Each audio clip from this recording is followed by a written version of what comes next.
All right, Tommy meowed, amusement and a touch of concern in his voice as he looked down at the two young kits in front of him, his tiny nub of a tail twitching. The shifting orange and red leaf-fall leaves rustled overhead, and somewhere nearby a flock of noisy birds called out to one another as they fattened themselves on the berries growing heavy on the trees. The air was still warm with the end of green leaf and full of a fascinating mix of full berries and fallen leaves. Delicious scent trails of fattening squirrels crisscrossed across the forest floor. The smells, warm sunlight, and changing scenery alone would have made it a beautiful day. But Tommy had to admit there was something about the two kits' just barely suppressed excitement that made the afternoon seem even more bright and delightful. "So it's finally time?" Beakit meowed, his voice nearly breathless with excitement. As usual, Beakit could hardly sit still, though to his credit he was trying, and wiggled restlessly in front of Tommy, his eyes and tail darting from side to side as he stared out at the big forest around them. Beside him, Bumblecit sat calm and thoughtful as ever, just the barest flicker of his whiskers and a slight widening of his eyes giving away the larger kit's excitement. "Well..." Tommy sighed and smiled down at the two kits again, well aware that he was pushing the limits of their patience. Still, he couldn't help but feel there was something he was forgetting. Something important. "Maybe we should go over the poisonous mushrooms again, just in case." "The big cap-spotted red mushroom, the purple mushroom that smells like fish, the white mushroom that smells like bone, the orange mushroom that looks like honey and grows in clusters. And what if we promise not to touch a single mushroom out there, or a single snake, or a single hole, no matter how good it smells, and..." Beakit gasped as he ran out of breath, his tiny chest heaving with the effort. Beside him, Bumblecit pawed at the ground quietly before glancing up at Tommy, his mismatched eyes wide. "We promise we'll be careful, Tommy. We're just gathering moss, and we won't go far, just to the edge of camp like you said." "Besides, Oakglade said when he was a kid he got to wander all over here all the time. He said it even used to be where the old nursery was, he said. It can't be that dangerous. Honeywish and Briarstock and Redpaw already patrolled the area and said it was okay, and can we go now, please?" Beakit's eyes were beginning to cross as he spoke. Tommy purred softly with amusement, though he still couldn't shake a quiet feeling of discomfort from his shoulders. It was a pretty serious thing to let the kits explore, after all, even if it was just the edge of camp and under supervision. "Well..." Tommy hesitated again, and Beakit let out a moan that seemed to come from the very tips of his tiny toes. Tommy sighed and smiled down at them. "Well, all right. But just the moss, like we talked about, and you can't go too far. I have to be able to hear you, and you have to promise to run really fast back to camp if you hear anything. I'd rather you ran back because of a gecko than..." "Finally!" Beakit let out a victorious yowl and whipped around, dashing off at a breakneck pace towards the bushes at the edge of camp. Bumblecit chirped in concern at his brother, and started off at a brisk trot to catch up, both kits' tails high in the air with excitement. "Well?" Tommy sighed, smiling to himself, and licked his side, then stretched his legs and prepared to follow. Hopefully they'll stay this excited about collecting moss when they're apprentices, too.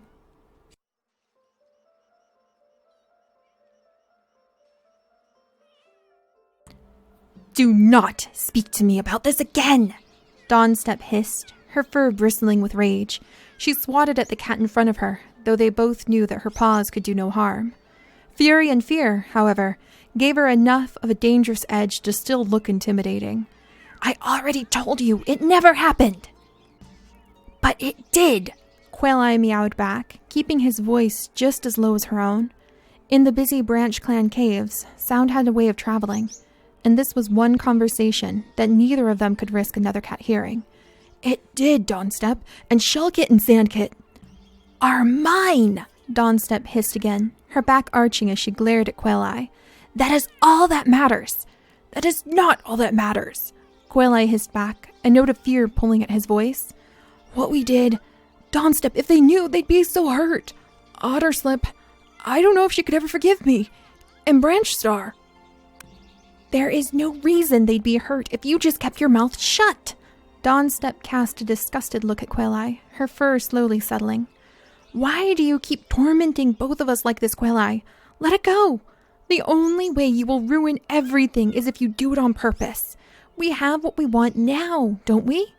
We had what we wanted then, too. We are fine, Quail-Eye. More than fine. We can keep being happy and having what we want if you forget it ever happened and keep your cursed mouth quiet. Quail-Eye flexed his jaw, staring at the stony ground below his paws. It can't be that simple. Every day I feel like my heart is breaking, looking at the kits. You won't even let me get close to Sandkit and Shellkit. And Glowkit. What if what's wrong with him is all our fault? What if what we did, and Glowkit being born the way he was, what if StarClan is punishing me? Dawnstep hesitated for a moment, torn between fear, fury, and a quiet pity. Finally, she sighed and relaxed her body, her fur settling. Don't be stupid, Quail-Eye. If StarClan was going to punish us, they wouldn't have picked Glowkit. Why would they, when Otterslip is his mother? If anything, they'd have picked the others. Dawnstep sneered at the thought, a flash of a mother's fear moving through her eyes. Though, if they decided to use innocent Kitsch for teaching grown cats a lesson, then that's no clan I'd ever want to be part of. She sighed and shook her head, the tension slowly draining from the moment. Quail-Eye. Dawnstep hesitated, frowning, her tail drooping behind her. The only way things will change is if you don't get over whatever weird guilt you have and just let it go. The only thing telling the truth can do is hurt them. All of them. And maybe even us. She shook her head and turned to go, casting one last golden-eyed glance over her shoulder at the miserable tomcat. You were happy then. If no one finds out, no one ever gets hurt, and everyone gets to stay happy. Isn't that enough? The she-cat huffed softly and patted away, relief making her tail twitch as she put distance between herself and Quail-Eye. In the shadows, Quail-Eye continued to sit where he was, his eyes unfocused as he stared into the distance. The way things were now, he could never have the relationship with Shellkit and Sandkit that he did with Glowkit and Coralkit. Having lost his first two kits with Otterslip, he knew how precious each kit was, and yet, if things continued like this, only half of his children would know how much he loved them. And yet the idea of the pain in Otterslip's eyes if she found out, the look of betrayal and rage that would be in Branch Stars, and despite what Dawnstep had said, what if Glowkit's seizures were punishment from StarClan for what he had done? What if Otterslip's despair and fear for their kit was his fault? How could he ever make things right? Again, without ever making things worse, without ever... The she-cat huffed softly and patted away, relief making her tail twitch as she put distance between herself and Quail-Eye. In the shadows, Quail-Eye continued to sit where he was, his eyes unfocused as he stared into the distance. The way things were now, he could never have the relationship with Shellkit and Sandkit that he did with Glowkit and Coralkit. Having lost his first two kits with Otterslip, he knew how precious each kit was.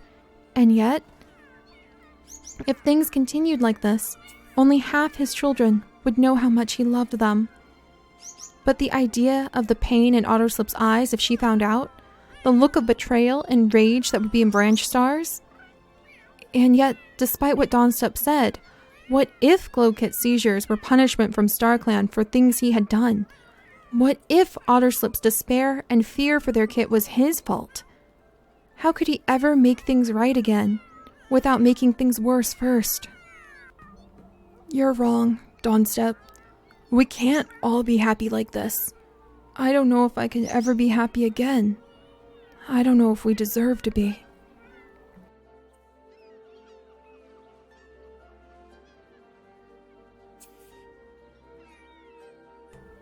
He isn't broken, so stop treating him like he is. Coralkit puffed up as much as she could, though, admittedly for the thin-furred kit, that wasn't much, and glowered up at her mother, Otterslip. It isn't fair that you keep treating him like this. Glowkit never gets to go out and play with the rest of us. Why does he have to stay in the nursery when we get to walk out on the beach? He's just as old as I am, and we're almost apprentices. Coral Kit! Otterslip sighed in exasperation, her patience worn thin after being subject to her kit's non-stop arguments and temper tantrums. Usually Coral Kit was so quiet and well-behaved. You know perfectly well how sick your brother is. It's too dangerous for Glow Kit to go out. He could have a problem, and he needs to stay here in the caves, where Bearglow and Moonpaw could reach him in time. Otterslip glanced over her shoulder at the kit in question, who had quietly sat down in some seagrass in the nursery after he and the other kits were caught trying to wander out of the caves. Now that so many of the kits were old enough to soon become apprentices, they were allowed out of the overcrowded nursery to walk along the beaches near the clan's cave entrance, as long as they were supervised by a couple warriors. The only exception was Glow Kit, who Otterslip refused to let out of the nursery, and who was often left behind to be watched by herself or Dawnstep, just in case something happened with his mysterious illness. Your brother... Otterslip hesitated, her emotions threatening to overwhelm her. He already has had many times where Bearglow said he wouldn't have survived if he hadn't gotten the rainbow beetles in time. You have to understand, Coral Kit, this is for his own good. You can't keep trying to sneak him out of the nursery. What if... Otterslip's voice trailed off, too upset to finish her thought. Coral Kit trembled in front of her mother, but a quick glance at her brother, who was staring at his paws, miserable as usual, made her lift her head to continue arguing. Still, he isn't as little as he used to be, and even Bearglow said he'd get stronger as he got older. It isn't fair that... Enough! Otterslip's voice snapped, her eyes flashing with pain and her voice edged with fear. Coral Kit, you are not behaving today. You cannot put your brother's life at risk. That's final. Otterslip stepped back and shook her head, agitation making her pelt flicker. The fishing has not been good enough today for any cat to watch you play on the beach anyway. So until you can learn how to think about what is best for your clanmates, you can stay in the nursery too. I don't have time to listen to you argue today. Coral Kit, her bravery used up, wilted in front of her mother. Otterslip never snapped at her kits, and was usually very patient, even with Coral Kit's arguing. But clearly today there was no talking to her mother. With a sigh, the queen leaned forward and tried to give her daughter a lick on the head, but Coral Kit turned away before she could be reached. Otterslip paused for a moment, hurt, and then finally turned and walked out of the nursery, leaving behind a group of wide-eyed kits to stare after her.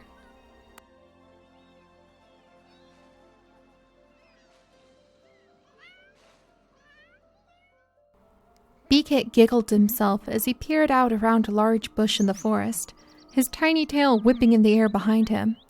As the afternoon had gone on, he, Bumblecit, and Tommy had dutifully collected plenty of moss for the clan to use.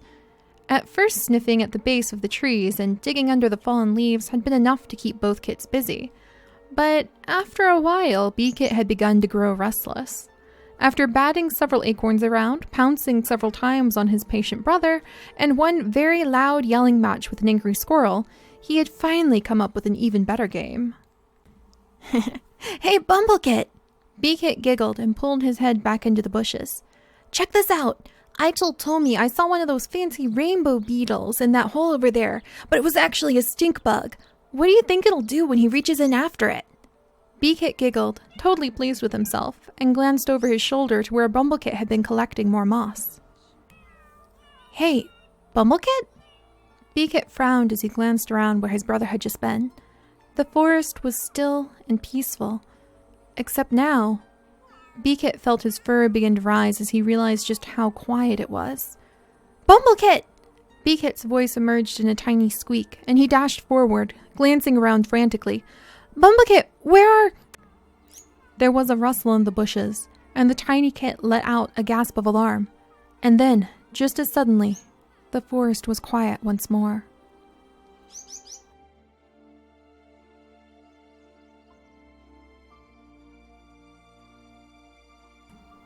Come on, it's just a little further, Frogkit whispered as he pushed through the leafy bush in front of him, his tail bristling with excitement.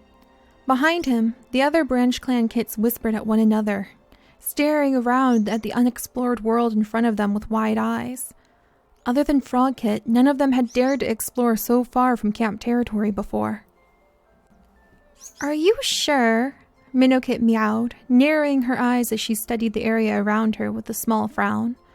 Although she was the smallest of the clan kits, she was the only one who remained calm during their journey, staring around them with a critical eye and merely peering into the rustling shadows that made all the other kits jump and squeak with excitement and fear. More than once, her calmness had helped the other kits from bolting back to camp with their tail bushed out behind them. Yes, Frogkit snapped, the fear in his voice giving him away. Or, well, I'm pretty sure he went this way. Frogkit frowned as he stared at the bushes in front of them. Why did it all have to look so similar? Beside him, Minnowkit narrowed her eyes, a small frown on her face. He? Frogkit, you said we were going to the ruins Moonpot and Stonebolt go sometimes. Are you really trying to follow... Wait, did you hear that? Shellkit's voice cut through all the other kits' chatter and whispers, silencing them all. Nervously, everyone glanced at him, and then stared into the shadows around them. I'm pretty sure I heard... Well, what do we have here? The kits gasped and clustered close to one another as a large, scarred Tom stepped out of the shadows, a smug smile on his face. To the sides, more cats appeared, surrounding the kits before they had a chance to react.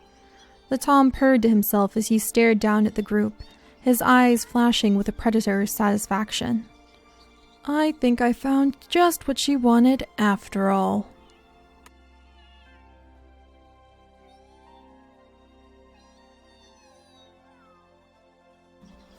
Crowfeather sighed as he looked out over the lake and tried to draw some measure of peace from the faint ripples that splashed across the surface. It wasn't anything like watching the endless open ocean, but he always hoped that coming here would help his heart find some measure of peace. So far, however, he couldn't tell if staring out at the water like this was helping him or merely keeping the pain alive. I still don't know if I made the right decision, Lionstar. Crowfeather shook his head as he turned to his friend, doubt clouding his eyes. But I felt like I was losing a grip on myself, on who I was. Branch Star kept saying that a cat should learn to adapt and change who they are, and I tried. Or at least, I think I tried. For Sea Whisper's sake, and the kids. But... Lionstar sighed, nodding his head gently. Is it the kits then, Crowfeather? You know how happy we are to have you back in Mossclan. But, well, I can understand if that is where your heart really is. No, Crowfeather laughed softly under his breath, his tail sagging behind him. Don't get me wrong. I love them. I still love Sea Whisper, if I'm honest with myself. But I suppose that is what this is all about. Being honest with myself. Staying there. No matter how hard I tried, it wasn't me. Loving them wasn't enough to help me change into what that clan needed me to be. I didn't feel like myself. And even though it meant leaving them, somehow I feel like it would have been worse for all of us if I stayed and pretended when I felt so hollow inside. Lionstar took a deep breath, only practice as a clan leader helping him distill the excitement he felt. So you'll stay for good then? Even with your kits in another clan? Crowfeather twitched his tail and gave a half smile, sighing as though he felt some great weight lift up off his shoulders. Yes, I'll stay. I still love my kits, but I know they will be happy and healthy in Branch Clan. And well, maybe one day I'll be able to... Crowfeather broke off at a sudden rustling in the bushes behind them. Frowning, he turned, just in time to see a gray blur launch itself from the shadows, tackling his body to the ground in a flurry of claws and hisses. It was all he could do to try to twist and block the claws from attacking his eyes and throat, disoriented by the frantic, furious hissing on top of him.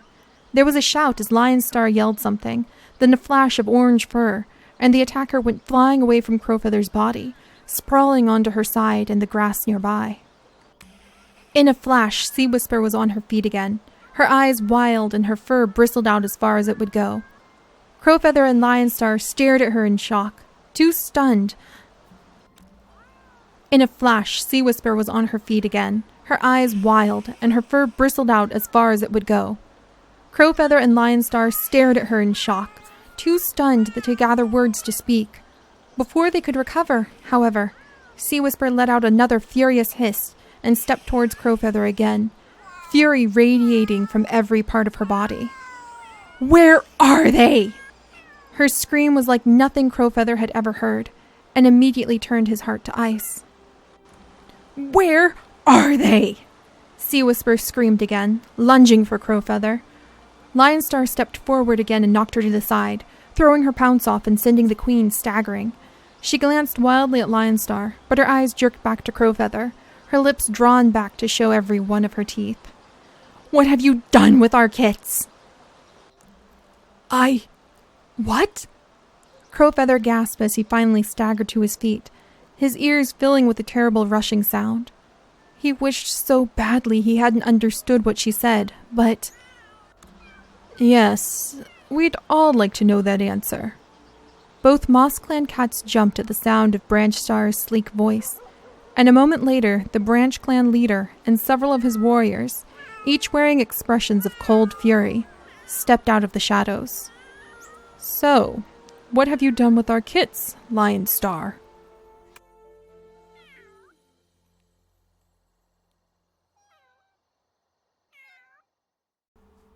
Where are we?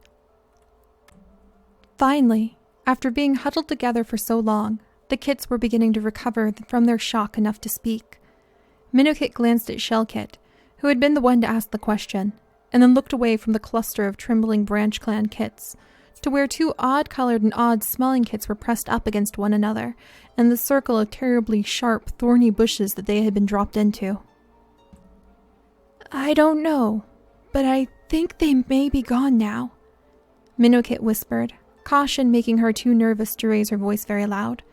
Maybe if we... All the kits jumped at the sound of the leader Tom's voice suddenly ringing out, close enough that they could hear him through the thick bushes. A few of his companions chuckled and meowed at whatever he was saying. A moment later, there was a rustling sound, and all the kits flinched as the Tom began to speak. "A good hunt this time," he yowled at the top of his voice, causing Sandkit to whimper. "I needed more kit fur to line my nest.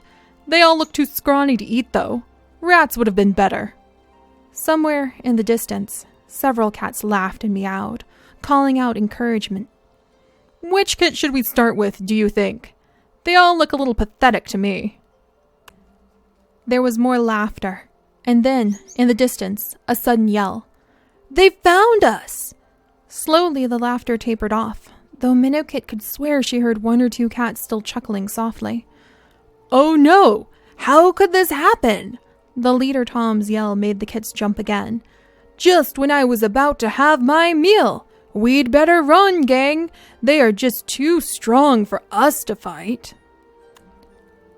Outside of the thorn bush, there was a sudden rush of sound as cats moved around the small prison, some of them meowing in fear, and others hissing in anger, though one or two still seemed to find something funny and continued to snigger in a disjointed, terrifying way. Minnowkit held her breath at the sudden silence descending on their small prison, hope and nerves making her tiny body tremble. Had Branch Clan come to rescue them? "Oh my, what is this?"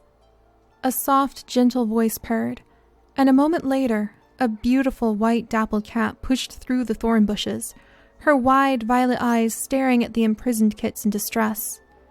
"Oh, how terrible! You poor things. Don't worry, you're safe now. I'll protect you. Petal Star is here."